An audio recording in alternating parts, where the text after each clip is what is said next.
우리는 지금 계속해서 이 다니엘서를 가지고서 하나님의 말씀을 나누고 있습니다. 다니엘서 우리가 지금까지 1장부터 7절, 6장까지 나누었는데요. 다니엘이 바벨론이라고 하는 이 거대한 나라, 또 이 메데 바사라고 하는 그 나라를 지나면서 겪었던 역사의 이야기가 1장부터 6장까지 기록되어 있습니다. 그리고 이어서 오늘부터 우리가 함께 살펴보게 될 이 7장부터 12장까지는 다니엘이 그 기간 동안에 보았던 이 영적인 경험들, 즉 꿈과 환상에 대한 이야기가 오늘 7장부터 12장까지 계속해서 이어지는 것을 우리가 볼 수 있습니다. 이 두 기술, 역사와 이 환상에 대한 기술은 여러 가지 차이점이 있습니다. 내용도 다르고 기록하는 방식도 다르고 심지어는 이 기록한 언어도 조금 다릅니다. 왠 줄 아시죠? 이 바벨론에서 사용했던 그들의 언어는 무엇이냐? 아람어였습니다. 하지만 다니엘이 익숙하게 알고 있었던 언어는 무엇이죠? 히브리어였습니다. 때문에 이 다니엘서를 기록하는 내용도 그 내용에 따라 시기에 따라서 아람어와 히브리어가 교차적으로 반복돼서 기록되는 것을 우리가 볼 수가 있습니다. 그래서 성경학자들은 그 전반부 역사를 기록하는 내용을 가지고서 다니엘서 1부라고 말하기도 하고요. 그리고 오늘부터 우리가 살펴볼 이 7장부터 12장까지의 내용을 가지고서 다니엘서 2부라고 부르기도 합니다. 그러나 역사를 기록하는 이 전반부라고 말하는 1부나 영적인 경험들과 환상을 기록한 이 2부, 사실은 모두가 다 같은 주제를 말하고 있습니다. 1부와 2부는 나누어졌지만 동일한 주제를 말씀하고 있어요. 그것이 무엇이냐? 바로 하나님의 주권입니다. 하나님의 왕되심이시고 그분의 다스리심입니다. 다니엘서는요, 지난 역사 가운데 인간의 모든 그 과정들 가운데 또 앞으로 펼쳐질 인간의 모든 역사들 위해 하나님께서 보여주실 그 통치의 이야기, 하나님의 주권을 증언하는 책이 바로 이 다니엘서라는 것이죠. 오늘부터 우리가 살펴볼 다니엘서 7장부터 12장까지는 무려 4번의 환상이 등장합니다. 4가지 환상이 등장하게 되는데요. 이 4가지 환상은 미래에 앞으로 일어날 일들로서 이게 과연 우리가 다니엘서를 구약의 묵시록이다라고 말할 만한 그런 내용들을 담고 있습니다. 그리고 우리가 살펴보시면 아시겠지만 이 내용들이 훗날 요한계시록과도 연결되어져 있는 것을 볼 수가 있습니다. 또한 오늘 본문 말씀 이 7장과 12장 말씀을 보시면요, 예수님께서 오실 것까지 이미 예언이 되어 있는 것을 우리가 볼 수 있습니다. 그래서 이 다니엘서를 잘 묵상하고 그 상징과 운율을 우리가 잘 알게 되면 추후에 어떤 역사를 하나님께서 베푸실지 우리가 잘 알 수 있게 된다는 것이죠. 이 다니엘이 처음 환상을 보게 된 때는 언제냐? 바로 바벨론 시대였습니다. 바벨론의 마지막 왕, 통치자였던 벨사살 왕이 통치자로 등극했던 그 원년에 바벨론에서 그가 이 환상을 보게 된 것이죠. 우리 다니엘서 7장 1절 말씀을 다시 한번 함께 읽도록 하겠습니다. 7장 1절 말씀인데요, 함께 읽도록 하시겠습니다. 시작.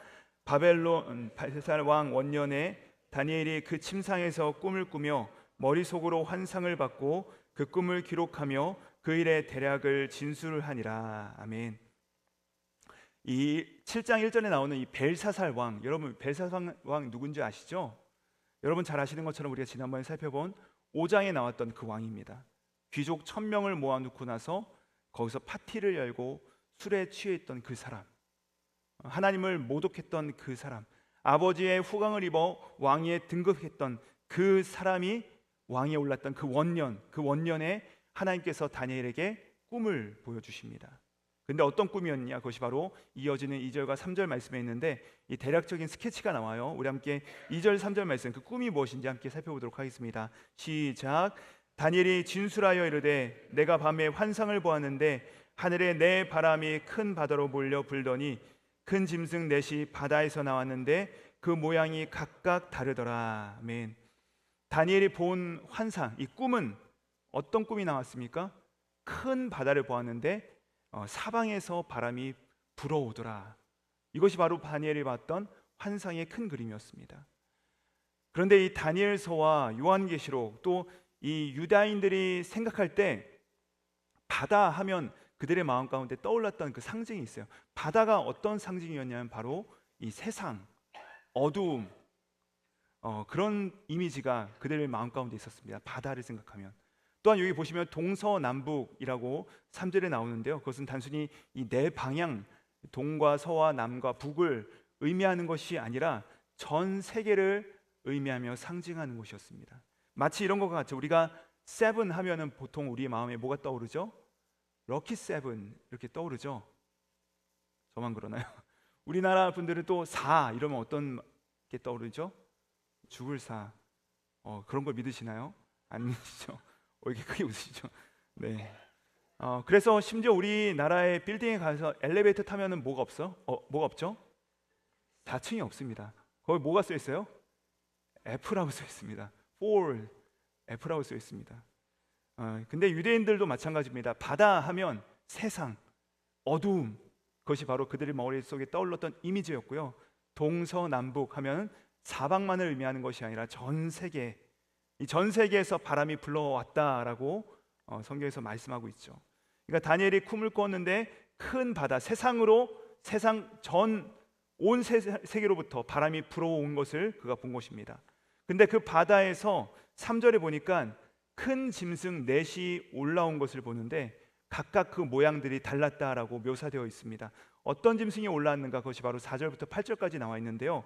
첫 번째 어떤 모양의 짐승이었는가? 첫 번째 짐승은 바로 사자의 모양을 가진 짐승이었다라고 그가 기록하고 있어요. 여기서 사자 같았다라고 합니다. 사자가 아니라 사자랑 비슷한 얼굴, 형상을 가지고 있는 짐승이었어요. 근데 처음 보는 짐승이었지만 갈개가 있었고 이빨이 있었고 또 이 발톱이 있었던 것이죠. 그런데 그 짐승의 어깨에 뭐가 있었냐? 날개가 있었는데 그 날개가 뽑혀 나와 있다. 그러니까 날개가 못 쓰게 되어 있고 두 발로 땅 위에 서 있는 모양이었다. 그것이 바로 첫 번째 짐승의 모습이었습니다. 두 번째 5절 보니까 어떤 모양이었냐면은 곰과 같았다. 근데 이 곰이 어떤 형상이었냐? 바로 한쪽 손을 들고 한쪽 발을 들고 있는, 그래서 당장이라도 달려들 것과 같은 그런 모양으로 서 있었다라고 나와 있고요. 6절에 보니까 세 번째 짐승은 표범 같은데 이 등에 날개가 4개가 있었고 또 머리가 4개가 있었다. 그런 독특한 모양이었다라고 합니다. 근데 마지막 네 번째 짐승이 7절에 묘사되어 있는데 모와 같았다라고 나와 있지 않아요. 그 전까지는 사자, 곰, 표범 같았다라고 나오지만 네 번째 짐승은 모랑 같았다라고 말할 수 없는 아주 특이한 형상. 그래서 그를 뭐라 부르냐? 비스트라 부릅니다. 그냥 짐승이라고 표현되어 있는데 그 짐승이 어떻게 생겼냐 하면 아주 무섭고 아주 강하고 놀랍게 생겼고 이가 쇠로 되어 있었다라고 하는데 그 모습이 너무 특이했다라고 다니엘이 기록하고 있습니다.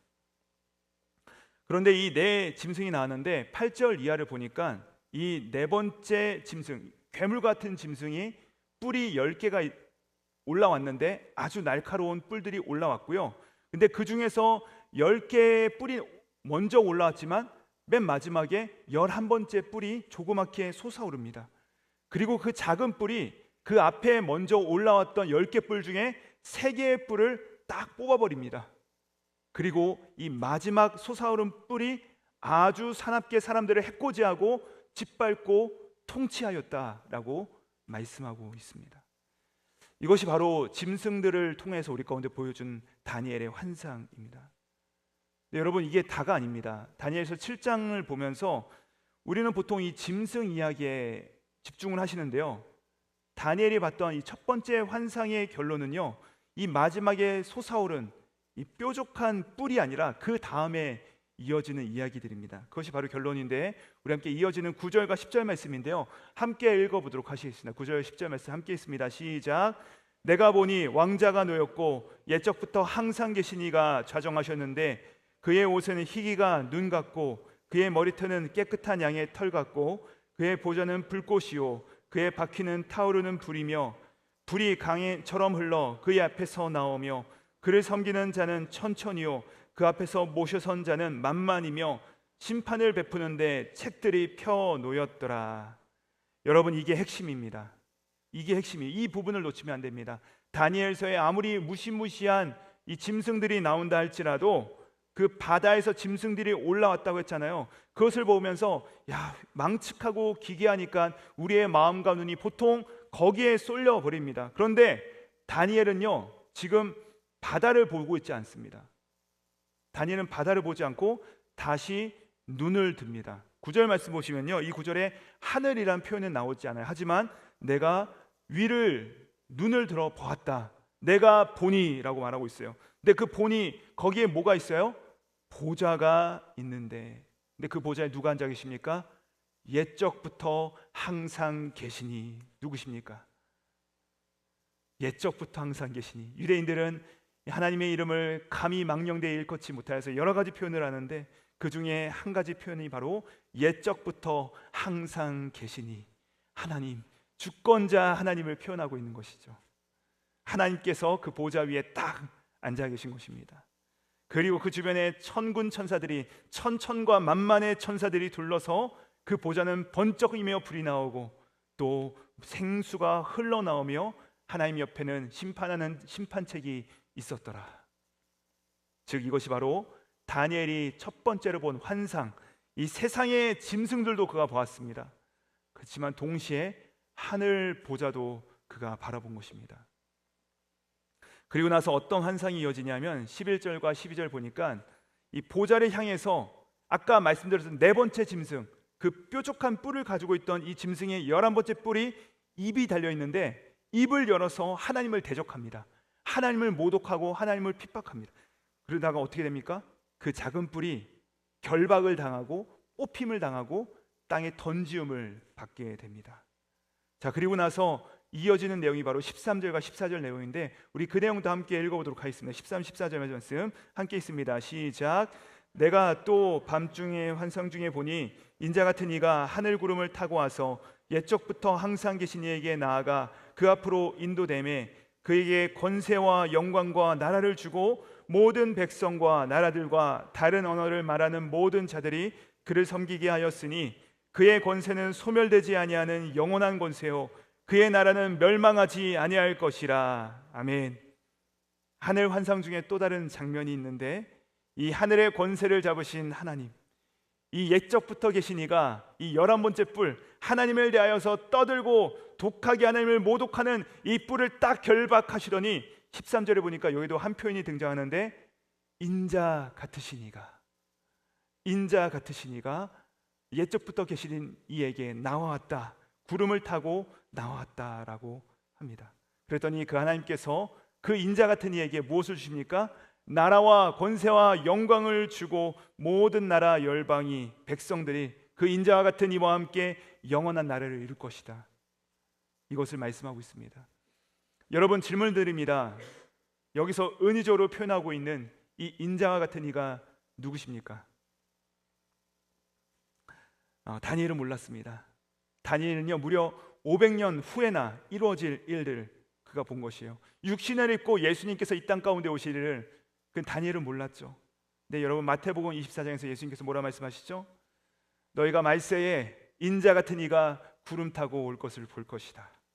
다시 말해 13절과 14절은 예수님의 초림, 예수님께서 이 땅에 처음 오실 때의 모습이 아니라 우리 구주 예수 그리스도 성자 하나님께서 재림하셔서 이 땅의 모든 악한 권세들을 결박하시고 이 하나님의 영원한 새하늘과 새 땅을 완성하시는 그 모습을, 그 장면을 다니엘에게 보여주신 것입니다.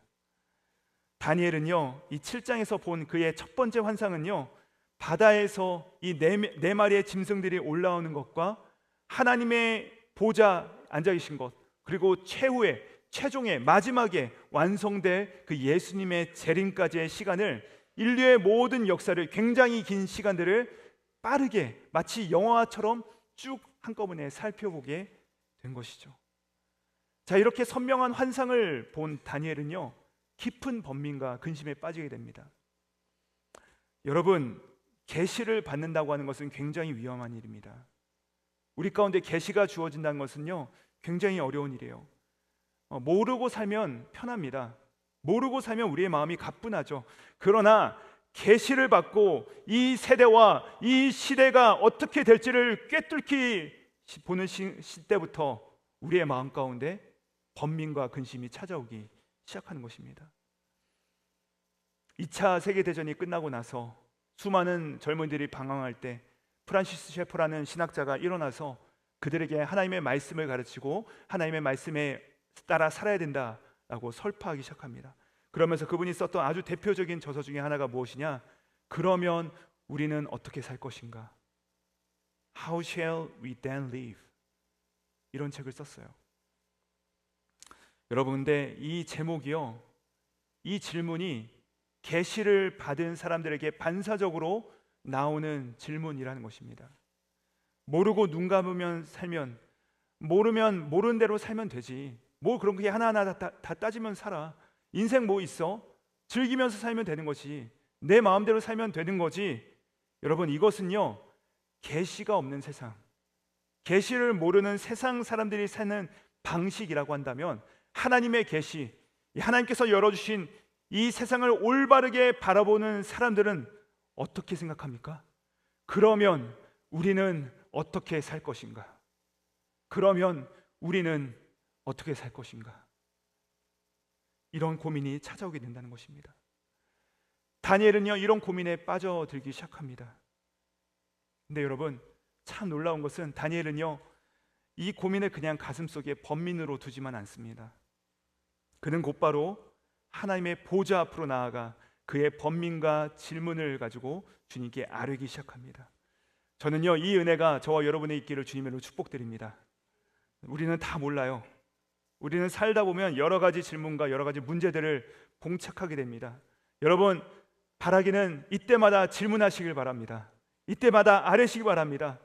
주님께서 말씀하시기를 아무것도 염려하지 말고 오직 모든 일에 기도와 간구로 너희 구할 것을 감사함으로 아뢰라, 질문하라. 그리하면 모든 지각에 뛰어난 하나님의 평강이 그리스도 예수 안에서 너희 마음과 생각을 지키시리라. 할렐루야.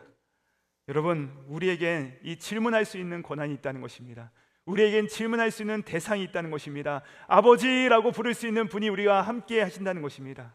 이것 외에 더 큰 권한이 없죠. 특권이 없습니다. 다니엘은 번민이 찾아왔지만 그 고민에 머물지 않고 옛적부터 계신 그 곁에 있는 자에게 묻습니다. 그 내용이 바로 15절부터 16절에 나오는데요, 우리 함께 읽어보실까요? 시작. 나 다니엘이 중심에 근심하며 내 머릿속에 환상이 나를 번민하게 한지라 내가 그 곁에 모셔 선 자 중에 하나에게 나아가서 이 모든 일의 진상을 물으매 그가 내게 말하며 그 일의 해석을 알려주어 이르되. 다니엘이 이 환상을 통해서 근심하고 번민하였지만 더 이상 지체하지 않고 더 이상 머뭇머뭇거리지 않고 옛적부터 항상 계시니 그의 곁에 있는 자에게 슬쩍 묻습니다. 이 환상의 진상과 해석을 그가 알고자 합니다.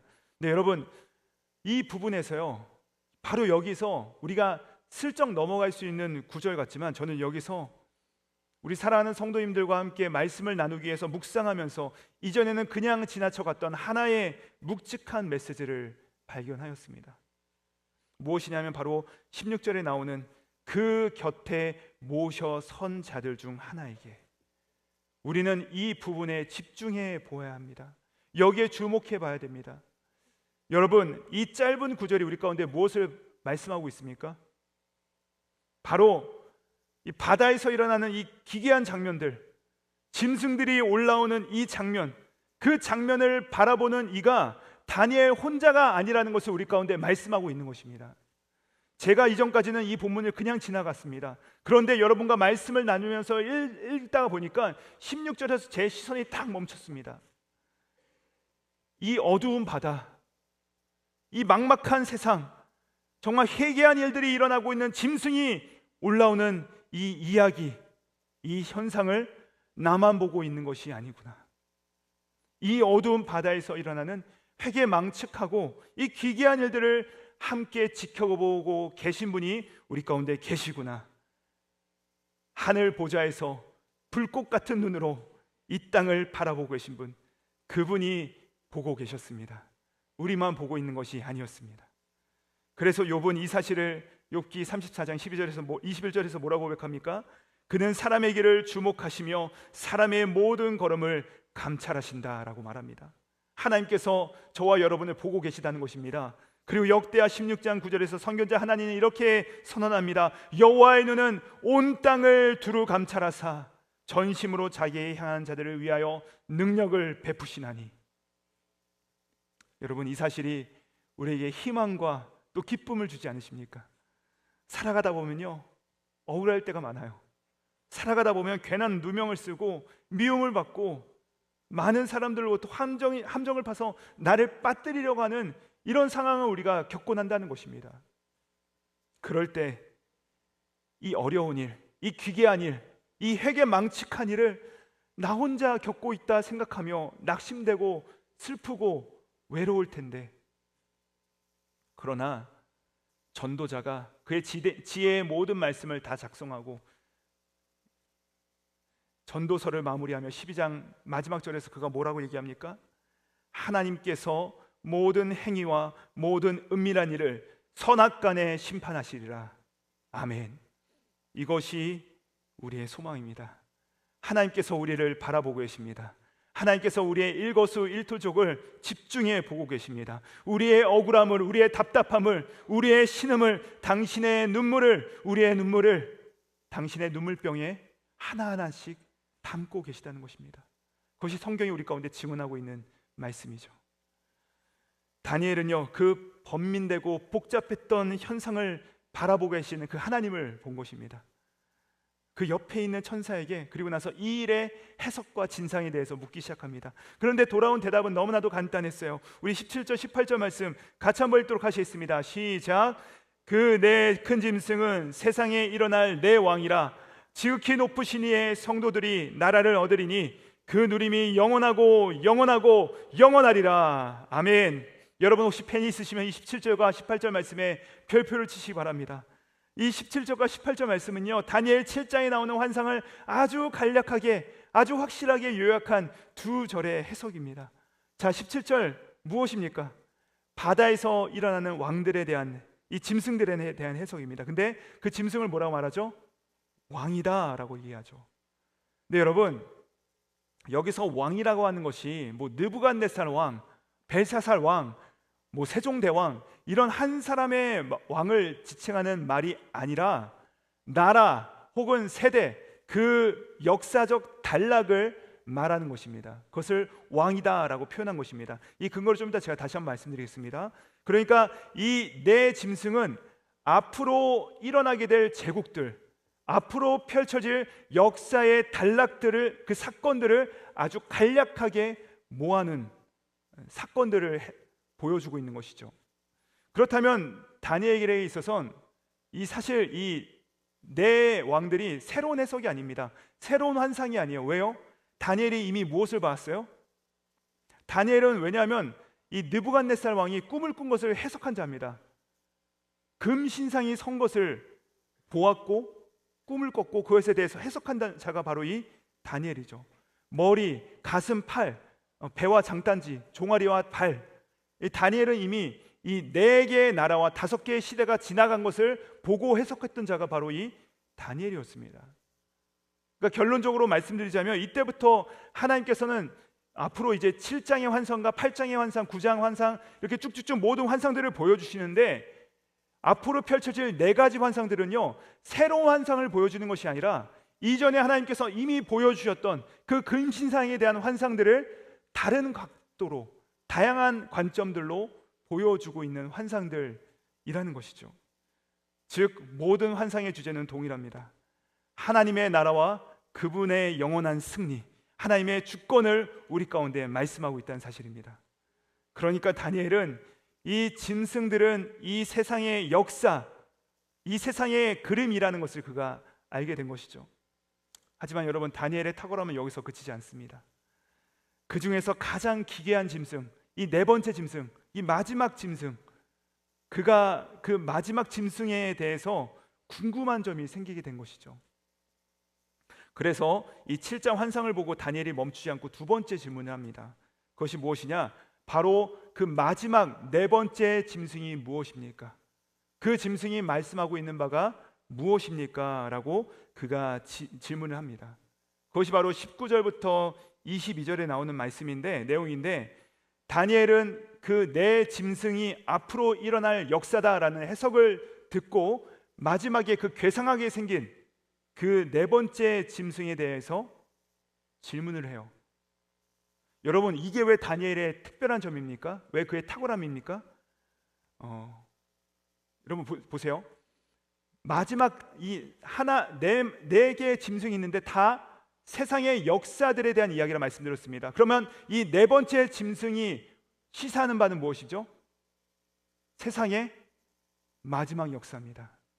마지막 종말이겠죠. 마지막 역사의 장면입니다. 우리 다니엘 선생님이 참으로 지혜로운 것 같습니다. 중간도 우리는 궁금합니다. 앞으로 펼쳐질, 당장 내 눈앞에 펼쳐질 일들도 우리는 관심을 갖습니다. 그 얘기도 역시 궁금했을 것입니다. 메데바사, 헬라 제국, 로마 제국 궁금했을 것입니다. 그런데 다니엘은 무엇을 묻습니까? 종국을 묻습니다. 끝을 묻습니다. 저는 우리 모두에게 이런 은혜가 있길 바랍니다. 우리가 살다 보면요, 사실 우리 코앞에 있는 일, 당장 나에게 시급한 일, 당장 내일 있을 일, 당장 나의 일, 내 직장, 당장 나의 것을 시급하며 그것에 온통 관심을 가지며 살아가지만 사실 우리는 멀리 봐야 될 줄 알아야 된다는 것이죠. 멀리 봐야 된다는 것입니다. 종국을 봐야 오늘을 이길 수 있다는 것입니다. 마지막을 알아야, 끝을 알아야 우리가 낙심하지 않는다는 것이죠. 결과를 안다면 우리는 실패하지 않을 것입니다. 결과를 안다면 우리는 다시 한번 일어날 것입니다. 결과를 안다면 우리는 끝까지 나아갈 것입니다. 다니엘은 그 마지막을 물은 것입니다. 그랬더니 하나님 옆에 모셔졌던 그 천사가 그 이야기를 풀어주는데 그 내용이 바로 23절 이하에 나오는데 제가 한번 빨리 읽어드리겠습니다. 모신자가 이처럼 이르되 넷째 짐승은 곧 땅의 넷째 나라인데, 여러분 보세요. 아까 내 왕이라 했죠. 근데 여기서 뭐라고 얘기합니까? 넷째 나라, 즉 왕, 나라, 시대에 대한 이야기인 것을 우리가 알 수 있습니다. 이어서 있습니다. 이는 다른 나라들과 달라서 온 천하를 삼키고 밟아 부서뜨릴 것이며 그 열 뿔은 그 나라에서 일어날 열 왕이요 그 후에 또 하나가 일어나리니 그는 먼저 있던 자들과 다르게 또 새 왕을 복종시킬 것이며 그가 장차 지극히 높으신 이로 말로 대적하며 또 지극히 높으신 이의 성도를 괴롭게 할 것이며 그가 또 때와 법을 고치고자 할 것이며 성도들은 그의 손에 붙임 바 되어 한 때와 두 때와 반 때를 지내리라.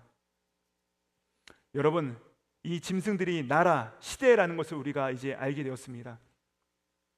곧 땅에 이 네 번째 나온 짐승은 나라, 이 시대를 뜻하는데 그는 다른 나라들과 달라서 온 천하를 삼키고 밟고 부서뜨릴 것이고 그 열 뿔은 그 나라에서 일어난 열 왕들인데 마지막 나온 그 왕이 그 모든 것들을 이길 것이고 그리고 그가 장차 높으시니 하나님을 대적할 것이고 또 하나님의 모든 성도들을 괴롭게 할 것이다. 법을 고칠 것이고 하나님의 성도들을 어렵게 할 것이다. 그때가 바로 한때, 두때, 반때가 지나야 될 것이다 라고 말씀하고 있습니다. 여러분, 이게 어려운 말이 아니라 첫 번째 환상에 대한 해석입니다. 어렵죠? 여기 보니까 이해하기 어려운 표현들이 많이 나와요. 이 열 뿔은 누구일까? 이 열 왕은 누구일까? 그 작은 뿔은 누구일까? 왜 이렇게 험하고 무서울까? 성도들이 핍박을 받게 되는데 그것이 바로 한때와 두때와 반때, 한때와 두때와 반때니까 3분의 1, 즉 3년 반, 이것이 추후에 나중에 요한계시록에 나오게 되죠. 많은 사람들이 이것들을 보면서 많은 궁금증을 가지고 있습니다. 근데 아무리 들여봐도 해석하기가 쉽지 않습니다. 이것은 마치 이 초등학교 저학년 아이에게 대수학을 가르치는 것과 비슷해요. 어린아이에게 적분과 미분을 설명하고 이해하라고 말하는 것과 비슷합니다. 이처럼 우리에게 하나님께서 종국에 일어날 일, 그 마지막에 펼쳐질 일들을 풀어주셨지만 우리의 지혜와 인식의 한계로 말미암아 과연 그것이 무엇인지 우리는 다 이해를 못합니다. 그래서 사람들이 어떻게 하죠? 추측하죠. 마지막 때 나라는 어떤 나라일까? 마지막 때 그 마지막 뿔은 과연 어떤 적그리스도일까? 한때, 두때, 반때에는 과연 무엇을 의미하는 것인가? 많은 궁금증을 가지고서 각자가 각자의 해석들을 말을 합니다. 저는 이런 관심을 탓하진 않습니다. 다만 하나님께서 비유와 상징으로 감추어진 테두리를 만나게 되면 우리는 겸손해야 된다는 것입니다. 이것을 억지로 풀려고 하면 안 된다는 것이요. 우리는 항상 성경이 말씀하신 데까지만 나아가야 된다는 것이죠. 마태복음 24장 35절에서 36절 보니까 예수님께서 이런 말씀을 해주셨어요. 그러나 그 날과 그때는 아무도 모르나니 하늘의 천사도 아들도 모르고 아버지만 아시느니라. 그러니까 우리 가운데 이런 상징으로 보여주지만 하나님만 아시고 그 누구도 모르신다. 아버지만 아신다. 그러니까 뭐라 말씀하시는 겁니까? 선 넘지 말라는 것입니다. 이것을 구체적으로 알려고 하지 말라는 것입니다. 근데 왜 이것을 우리 가운데 알게 하십니까? 왜 들려주셨습니까? 그 마지막 뿔이 누구이고 마지막 나라가 어디인지 구체적으로 알려주시지 않을 거면 왜 이런 환상에 대한 해석을 우리로 하여금 듣게 하셨습니까? 알려주신 까닭이 있다는 것입니다. 그 까닭이 무엇이냐? 주님께서 마태복음 16장에서 뭐라 말씀하시냐면 너희가 날씨와 계절을 분별하듯 시대를 분별할 줄 알아야 된다. 여러분, 벚꽃이 피면 우리가 봄이 온 줄 압니다. 목련이 피면 봄이 온 줄 알죠. 하지만 벚꽃이 몇 월 며칠 몇 시에 필지는 우리가 알 수 없습니다. 그런 상황을 보면서 현상을 보면서 상황을 우리가 이해하게 되는 것처럼 시대를 분별할 수 있어야 된다는 것입니다. 우리 가운데 묵시를 주신 까닭은 무엇이냐? 우리가 이 시대를 바라보며 분별하라, 깨어 있으라 하면서 주님께서 우리 가운데 이것을 알게 하신 것이죠. 인자가 구름을 타고 영광과 능력으로 오시는 때가 있으니 너희는 깨어 준비하라. 우리가 그날을 알 수 없으니 항상 깨어서 기도하고 그날을 대비하라. 시대를 분별하라. 우리 가운데 말씀하시는 것입니다. 그러면서 이 7장의 말씀을 주시면 우리 가운데 주신 두 가지 아주 강력한 메시지가 있는데, 첫 번째는 무엇이냐? 다니엘은 짐승의 나라를 보았다는 사실입니다. 다니엘은요, 그 어두운 나라에서 짐승들이 올라오는 것을 본 사람입니다. 여러분, 이 땅은요 짐승들의 나라입니다. 이 관점이 우리를 우울하게 만들 수도 있어요. 이 관점이 너무했다라고 말씀하실 수도 있어요. 이 땅이 과연 그렇게 비관적인 곳인가? 인류의 역사와 또 인류의 모든 행한 것들이 과연 짐승의 역사란 말인가? 반문하실 수도 있어요. 물론 여러분, 이 땅에서 부분적으로 사랑도 있고 이 땅에서 부분적으로 선행도 있었고 이 땅에서 부분적으로 좋은 것들도 있었습니다. 하지만 여러분, 정직하게 세상의 역사를 바라보시기 바랍니다. 이 세상을 가득 채우고 있는 것은 무엇입니까? 전쟁, 다툼, 학살, 노예제도, 차별, 증오, 혐오, 범죄들이 이 땅을 가득 채우고 있지 않습니까? 심지어 하나님을 모르는 많은 사상가들도 뭐라고 얘기하죠? 인류의 역사를 바라보면서 끊임없이 절망합니다. 여러분 잘 아시듯이 르네상스를 지나서 산업시대에 들어가면서 사람들이 인간들에 대한 기대를 품기 시작합니다. 인간들은 선하니까 우리가 열심히 노력만 한다면 이 유토피아, 지상낙원을 세울 수 있겠다. 지혜로운 사람들이 이성을 가지고서 인간의 합리적인 이상으로 역사를 끊임없이 발전시켜 나가면 우리는 반드시 모두가 다 행복하게 될 것이다 라고 주장한 철학자들이 있었습니다. 그리고 그들이 말한 바가 무엇입니까? 합리주의, 이성주의, 계몽주의, 즉 근대 정신이죠. 우리가 현재 살고 있는 포스트 모더니즘 시대 이전인 모더니즘 시대, 근대 사상, 인간의 이성이 너무나도 뛰어나서 우리가 이 땅에서 유토피아를 완성할 수 있다라고 부르짖었던 시대가 바로 그 시대였습니다. 그러나 여러분, 그 근대 정신의 끝자락에 무엇이 있었죠? 세계 1, 2차 세계대전이 벌어지게 됩니다. 한국 전쟁이 있었고요, 베트남 전쟁이 이어서 벌어집니다. 그리고 지금까지도 그 전쟁은 한 번도 쉬지 않은 채 우리 가운데 계속해서 발발되고 있습니다. 인간은 끊임없이 절망합니다. 짐승의 나라구나, 짐승의 역사구나. 산업화 시대에 그렇게 발전했다고 사람들은 스스로를 자평하죠. 하지만 역사책을 보시기 바랍니다.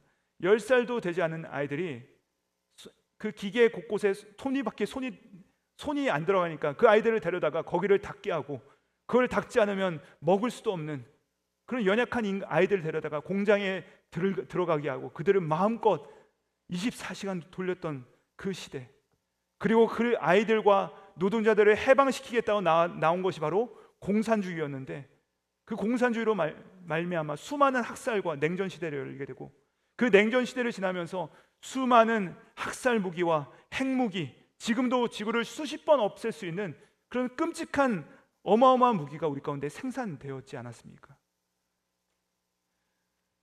그래서 여러분, 우리가 이런 현실 가운데 우울한 필요는 없지만, 하지만 이런 현실을 우리가 눈을 감고 살아가서는 안 된다라는 것입니다.